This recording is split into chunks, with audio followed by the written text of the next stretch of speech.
اس وقت ہمیں جو بیٹھنا ہے اور سوچنا ہے امت کہاں جا رہی ہے. یہ مسئلہ تو امت کا ہے. آپ حضرات کے سامنے تو ساری خبریں دنیا بھر کی آتی ہے امت کے ساتھ کیا ہو رہا ہے. جیسے میں نے سنا ہے کو حضرت کے نواسے نے بتایا کہ 4 گاؤں پورے مرتد. اور یہ مجھے یاد ہے ہمارے رائے گنج میں وہ حاجی عبد الوہاب صاحب ہوتے تھے نا رائے گنج میں پاکستان، انہوں نے مجھے خط بھیجا تھا مولانا الیاس صاحب رحمۃ اللہ علیہ کا. میں پڑھ رہا تھا یہ پنجاب جب مرتد ہوا تھا پورا ہی پنجاب وہ ہو گیا تھا، گاؤں کے گاؤں، علاقے کے علاقے. اس وقت مولانا محمد الیاس صاحب رحمۃ اللہ علیہ بالکل مایوس ہو گئے تھے کہ امت تو ہاتھ سے گئی، اب یہاں ہمارا تو یہاں رہنا، ہم تو امت ہی کی وجہ سے تھے.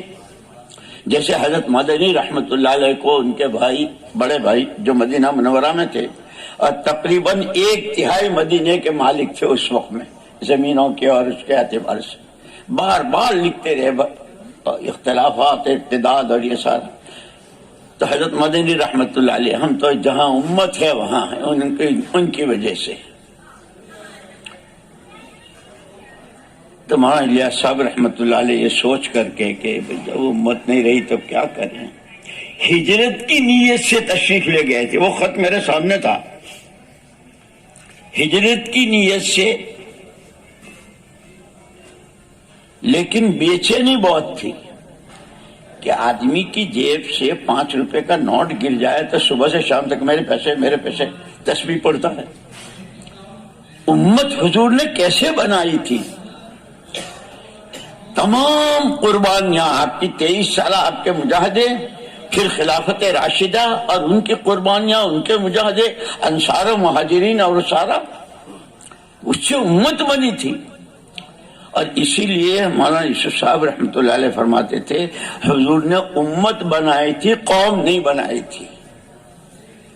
قوم بنتی ہے تعصب سے اور تحزب سے، گروپ بندیوں سے. میرا آدمی، میری زبان، میرا علاقہ، میرا، جس کو حضور نے عرفات میں سب عصبیت جاہلیت کو قدموں کے نیچے دفن کیا تھا. مولانا الیاس صاحب رحمۃ اللہ علیہ نے اس وقت کے جو حجاز مقدس کے چوٹی کے علماء تھے ان کو جمع کیا. اللہ تو الان کما کان، اس کے ہاں تو کوئی کمی بیشی کا مسئلہ نہیں. قرآن اس کا کلام، وہ بھی اس کے وعدے، اس کی وعیدیں بھی سب اسی طرح ہے. پھر امت کا یہ حال کیوں ہے، روز ذلت و خواری کی طرف کیوں ہے؟ علماء نے کہا کہ حضرت امت میں علم کی بڑی کمی ہے، علم کی کمی ہے، اس کی وجہ سے امت کا حال ہے. مولانا محمد یوسف صاحب، مولانا الیاس صاحب رحمۃ اللہ علیہ نے حضرات سے فرق کہا مجھے آپ کے جواب سے اتفاق نہیں ہے، علم تو بہت ہے.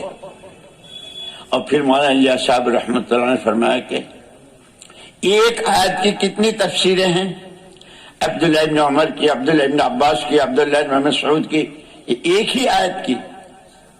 اور حدیث کہ ابھی طالب علم کی عبارت پوری نہیں ہوتی اس سے پہلے شیخ فرماتا ہے بچوں 42 قول ہیں، 45 قول ہیں. اچھا، اللہ کی شان. اس وقت میں میرے سامنے ایک تفسیر بھی تھی، میں خط پڑھ رہا تھا، ایک تفسیر دیکھ رہا تھا، اس میں بحث چل رہی تھی گھوڑے نے لات ماری تو تاوان کس پر.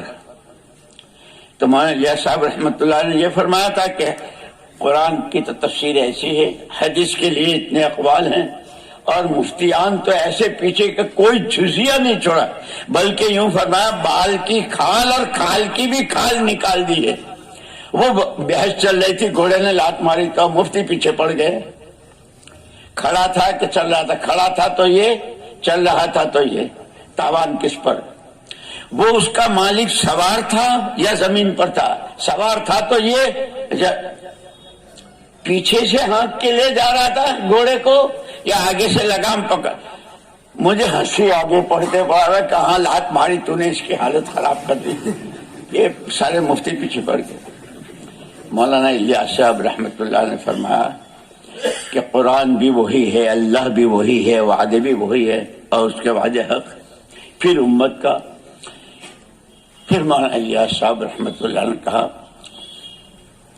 الیس اللہ بکاف عبدہ من یتق اللہ یجعل لہ مخرجا